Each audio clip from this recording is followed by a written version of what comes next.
About a month ago, we saw an amendment to the petroleum legislation that greatly expanded and clarified the circumstances under which a petroleum explorer or producer could use associated water. Disposal of associated water is a huge issue in the coal seam gas industry. The industry has to extract vast quantities of water from beneath the surface because this will allow the gas to flow to the surface.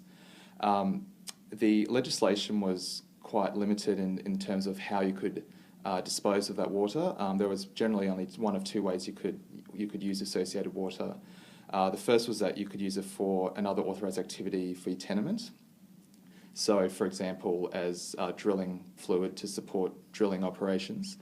The second circumstance was that you could provide associated water to an owner or occupier of land for stock or domestic use, provided that land was located within the petroleum tenement or adjoined the tenement if it's the same owner or occupier.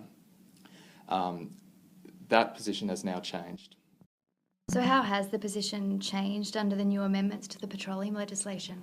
Well, when we talk about associated water, so we're talking about water that comes naturally to the surface as a result of drilling operations.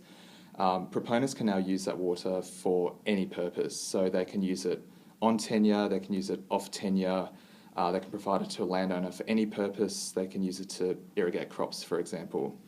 And they do not need to obtain a water licence under the Water Act. Obtaining a licence or a water allocation is quite a significant regulatory hurdle, and it can add months or even years to project timeframes, or it could be a complete showstopper for a project if you're ultimately not successful. So this is quite a significant amendment. It does not mean that proponents have free rein to use the water as they please. They are still under a duty to minimise environmental harm, and they still must comply with the terms of their environmental authority. But I think this does go some way towards resolving the issue of water disposal in the coal seam gas industry. Andre, thank you so much for joining us. Thank you.